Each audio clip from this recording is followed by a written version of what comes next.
Hello friends, welcome to my new YouTube channel target achiever. तो friends, आज हम उत्तराखंड के इतिहास से संबंधित कुछ विशेष टॉपिक इस वीडियो में लेकर आए। तो उत्तराखंड का यूकेएसएससी हो या यूकेपीएससी एग्ज़ाम हो, उसमें उत्तराखंड से 35 to 40% हमारा पूछा ही जाता है। तो फ्रेंड्स, आज हम इस उत्तराखंड के इतिहास के अंतर्गत उत्तराखंड के ऐतिहासिक स्रोतों का इस वीडियो में अध्ययन करेंगे। तो फ्रेंड्स, हमारा उत्तराखंड के ऐतिहासिक स्रोतों के अंतर्गत हमारे प्राचीन हस्तलिखित ग्रंथ, पुराण, यात्रा वृत्तांत और लोक गाथाओं का इस वीडियो में हम वर्णन करेंगे। तो इस इन उत्तराखंड के ऐतिहासिक स्रोतों से मोस्ट इम्पोर्टेंट फैक्ट्स इसमें हम शेयर करते हैं। तो फ्रेंड्स, हम चलते हैं अपने क्वेश्चंस की तरफ।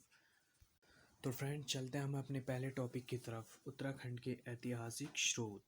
तो फ्रेंड्स, इसमें हमारा पहला पॉइंट है कि उत्तराखंड का प्राचीनतम विवरण रामायण महाभारत में मिलता है। रामायण और महाभारत में मिलता है।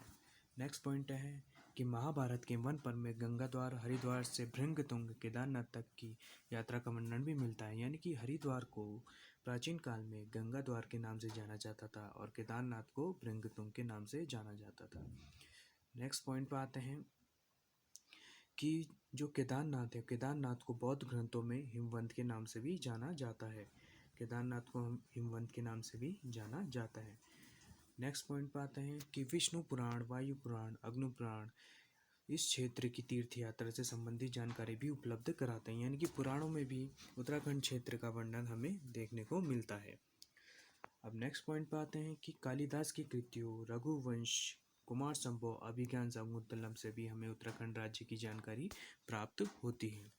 नेक्स्ट पॉइंट पर आते हैं हिंदुस्तान, जो कि हर्षवर्धन के शासन काल में भारत आया था। करीबन 643 ईस्वी के समय हर्षवर्धन के शासनकाल में करीबन 643 ईस्वी में भारत आया था, जिसने उत्तराखंड क्षेत्र के हरिद्वार को मोयूला नाम से पुकारा और हिमालय को पोलीहिमोयूला नाम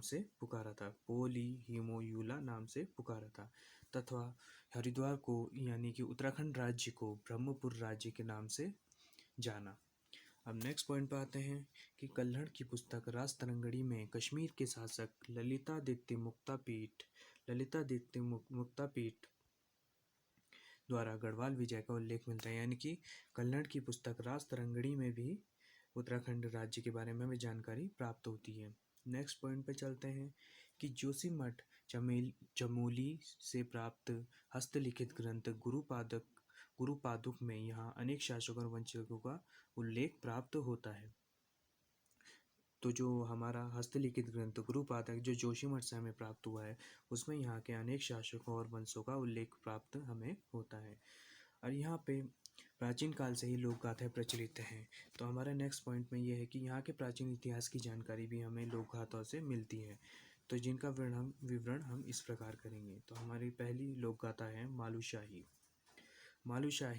मालूशाही गाथा को गेय रूप में प्रस्तुत किया, यानी कि इसको गाने के माध्यम से प्रदर्शित किया जाता है। मूलतः यह रजौली एवं मालू की एक प्रेम गाथा है। यानी कि रजौली एवं मालू की एक प्रेम गाथा है, जिसे गाने के द्वारा प्रदर्शित किया जाता है।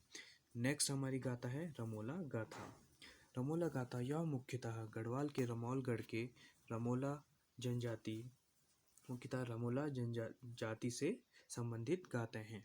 इसमें एक साथ 15-20 रमोलों की वीर गाथाएं वर्णित होती हैं। इसमें वर्णित वीर कंबल गाथा एक और रमोलों को नागवंश से जोड़ती है, तो ऊदा रौतेली की गाथा उनका संबंध श्री कृष्ण एवं पांडवों से भी जोड़ती है। नेक्स्ट पॉइंट पर आते हैं हुड़की बोल गाथाएं। ये मूलतः कृषि खेतीबाड़ी से संबंधित गाथाएं हैं, जिसमें हुड़के का मुख्यतः प्रयोग किया जाता है। नेक्स्ट पॉइंट पर आते हैं जागर ये सामान्यतः लोक विश्वासों पर आधारित गाथाएं होती हैं, जिनका संबंध तंत्र मंत्र पूजन देवी देवताओं को नचाने से होता है। जागर में भी मुख्यतः 3 प्रकार की होती हैं। जिसमें देवी देवताओं के जागर, प्रेत बाधा के जागर और स्थानीय शासकों के जागर होते हैं। नेक्स्ट पॉइंट है हमारा पवाड़ी तथा भड़ों। भड़ शब्द का शाब्दिक अर्थ वीर अथवा योद्धा से है, अतः किसी वीर के संबंध में गाई जाने वाली लोक गाथाएं भड़े तथा पवाड़े कहलाती हैं। इनको गाने से, इनको जो गाते हैं वो हमारे क्या होते हैं, भाट होते हैं। जो इनको गाते हैं वो क्या, भाट कहलाते हैं। विषय वस्तु की दृष्टि से इसमें वीर, इस विषय वस्तु की दृष्टि से इसमें वीर और श्रृंगार रस का प्रधान होता है। कुछ महत्वपूर्ण वर्ण जो कि परीक्षा में अगर पूछ ले जाते हैं कि रमिचंद किस प्रकार की, रमिचंद क्या है या रमिचंद क्या किस प्रकार की गाथा है, तो रमिचंद मुख्यतः पवाणी तथा भड़ों प्रकार की गाथा है। और रानी रोत होगी हमारी राम्य भूतो हो गई। तो फ्रेंड्स, कैसी लगी आपको ये वीडियो? तो फ्रेंड्स, हम आगे आने वाली वीडियो में इसके आगे का टॉपिक लेकर आएंगे। तो फ्रेंड्स, आपको वीडियो अच्छी लगे तो लाइक शेयर एंड सब्सक्राइब करें।